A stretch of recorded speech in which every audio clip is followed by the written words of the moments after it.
Hello students, हम लोग आज के वीडियो में कोस्टल प्लेन्स देखेंगे जिसमें देखिए कोस्टल प्लेन्स को दो भागों में बांटा गया है, वेस्टर्न्स और ईस्टर्न्स, पश्चिमी तटीय मैदान और पूर्वी तटीय मैदान। अब देखिए पश्चिमी तटीय मैदान का हम लोग डिस्क्राइब करते हैं, जिसमें हम लोग देखते क्या है कि पश्चिमी घाट तथा अरब सागर के तट के निर्मित मैदान को पश्चिमी तटीय मैदान कहते हैं। इसका विस्तार कहाँ से कहाँ तक है स्टूडेंट्स? देखिए गुजरात से लेके सूरत तक, ये तमिलनाडु से कन्याकुमारी तक है। अब इसको हम लोग पश्चिमी तटीय मैदान को 4 भागों में डिवाइड करेंगे, गुजरात का मैदान, कोंकण का मैदान और कन्नड़ का मैदान और मालाबार का मैदान। जिसमें आप लोग देखिए गुजरात का तटवर्ती क्षेत्र और काठियावाड़ या सौराष्ट्र का तटीय मैदान, ये हो गया फर्स्ट गुजरात का मैदान या तट। दूसरा कोंकण या मैदान तट जो दमन से गोवा के बीच है। कन्नड़ का मैदान है जो गोवा से मंगलुरु तक है और मालाबार कोस्ट जो है वो मंगलुरु से कन्याकुमारी तक है। अब स्टूडेंट्स देखिए ये जो भारत का पश्चिमी तटीय मैदान गुजरात में सबसे चौड़ा है और दक्षिण की ओर जाने पर इसकी चौड़ाई कम होती जाती है, लेकिन केरल में यह पूर्ण चौड़ा हो जाता है।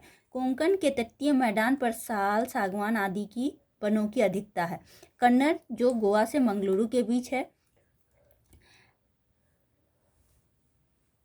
जो जिसमें प्राचीन रूपांतरित चट्टानों से हुआ है, जिस पर गरम मसाले, सुपारी, नारियल आदि की कृषि की जाती है।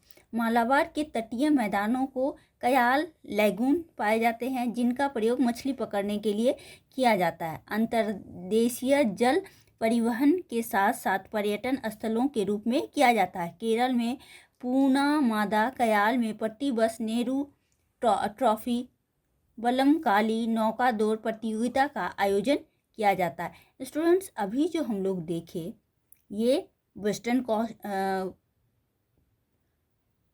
कोस्ट का रहा।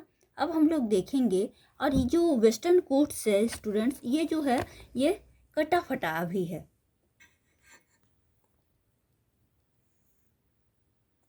देखिए वेस्टर्न जलमग्न तटीय मैदानों के उदाहरण यह कटा फटा होने के कारण पत्थरों एवं बंदरगाहों के विकास के लिए प्राकृतिक परिस्थितियां प्रदान करते हैं।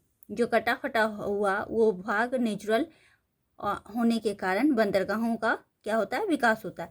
अब स्टूडेंट्स हम लोग पूर्वी तटीय मैदान देखेंगे, जिसमें पूर्वी तटीय मैदान बंगाल की खाड़ी के तट के बीच, ये जो वेस्टर्न हो गया अरबियन सी में, ये ईस्टर्न हो जाएगा बे ऑफ बंगाल में। इसका विस्तार स्वर्णरेखा नदी से लेके कन्याकुमारी तक है, जो आप लोग जानते हैं, जो जहाँ आप लोग झारखंड में रहती हैं, तो ये नदी की उद्गम कहाँ है? झारखंड में है। ये कहाँ से ईस्टर्न कोस्टल प्लेन का विस्तार है? स्वर्णरेखा से कन्याकुमारी तक है। अब पूर्वी तटीय मैदान या घाट 3 भागों में देखिए, उत्कल, उत्तरी सरकार तट और कोरोमंडल तट। उत्कल तट जो है स्वर्णरेखा नदी से महानदी, जो महानदी की नदी है वो कहाँ है? उड़ीसा में। अब स्टूडेंट्स देखिए उत्तरी सरकार तट महानदी से कृष्णा नदी के बीच में है, दैट मीन्स उड़ीसा से आंध्र प्रदेश। अब देखिए कोरोमंडल तट कहाँ है? कृष्णा नदी से कन्याकुमारी तक, तो ये आंध्र प्रदेश एवं तमिलनाडु के बीच में है। तो स्टूडेंट्स अभी जो है उत्कल, उत्तरी सरकार और कोरोमंडल जो स्वर्णरेखा से महानदी, महानदी से कृष्णा नदी आंध्र प्रदेश में हुई। हम लोग नेक्स्ट में ड्रेनेज सिस्टम में जो पढ़ाई करेंगे उसमें इसी से रिलेटेड होगा। कोरोमंडल तट देखिए स्टूडेंट्स कंफ्यूज मत कीजिएगा, कोरोमंडल तट जो है आप लोग का ईस्टर्न पार्ट में हुआ और मालाबार कोस्ट जो वो हो जाएगा वो कहाँ होगा? वे वेस्टर्न कोस्ट में हो जाएगा। अब इसमें देखिए आंध्र प्रदेश में कृष्णा नदी हो गई, कृष्णा से कन्याकुमारी, तो कन्याकुमारी कहाँ है स्टूडेंट्स? ये लास्ट में आपका जो है तमिलनाडु तक, तो ये आंध्र प्रदेश से एवं तमिलनाडु स्टेट का यहाँ पर डिस्क्राइब कर दिया। पूर्वी तटीय मैदान दक्षिणी पश्चिमी मानसून और उत्तरी पूर्वी मानसून दोनों मानसून से वर्षा प्राप्त करती है। पूर्वी तटीय मैदान से अरेबियन सी से भी और वेस्ट ऑफ बंगाल से भी, बंगाल से भी।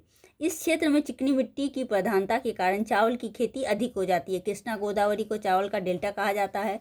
पूर्वी तटीय मैदान गोदावरी कृष्णा नदियों को डेल्टा में कोलेरू झील स्थित है। यहाँ पे कौन सी झील स्थित है? कोलेरू झील। और उसमें जो मालाबार कोस्ट में लैगून को क्या कहा जाता है? कयाल। और स्टूडेंट्स यहाँ पे जो हम लोग देख रहे हैं कोलेरू झील स्थित है गोदावरी और कृष्णा नदियों के डेल्टा में। अब चिल्का व पुलिकट लैगून झीलों में पूर्वी तटीय मैदान में स्थित है। पूर्वी तटीय मैदान पश्चिम तटीय मैदान की तुलना में अधिक चौड़ा है। उसके कंपेयर में पश्चिमी तटीय के मैदान के तुलना में क्या है, यह अधिक चौड़ा है, क्योंकि पूर्वी तटीय मैदान की नदियों अपने मुहाने पर एस्चुरी न बनाकर क्या का निर्माण करती है, डेल्टा का। ऑलमोस्ट नदियाँ डेल्टा ही बनाती हैं। जो दो नदियाँ हैं जो वो एस्चुरी बनाती, वो कौन सा है, नर्मदा और ताप्ती। स्टूडेंट्स अभी जो है अब हम लोग देखेंगे पूर्वी तटीय मैदान से उत्तर में प्रमुख डेल्टा। देखिए यहाँ पे कौन कौन सा डेल्टा है, महानदी, गोदावरी, कृष्णा और कावेरी। और अब लास्ट में हम लोग देखेंगे भारत के आइसलैंड ऑफ इंडिया। भारत के द्वीप समूह को दो भागों में बांटा गया है, अंडमान निकोबार द्वीप समूह और अरब सागर में लक्षद्वीप। अब स्टूडेंट्स देखिए प्रमुख द्वीप समूह कौन कौन से हैं। द्वीप समूह में अंडमान निकोबार में लक्षद्वीप और अन्य द्वीप में श्रीहरिकोटा। अंडमान निकोबार और लक्षद्वीप ये मेजर हो गए और अन्य में श्रीहरिकोटा, पवन द्वीप, न्यू मूड द्वीप, अब्दुल कलाम द्वीप, व्हीलर द्वीप और माजुली द्वीप। ओके स्टूडेंट्स, नेक्स्ट वीडियो में हम लोग न्यू चैप्टर स्टार्ट करेंगे। Okay, thank you.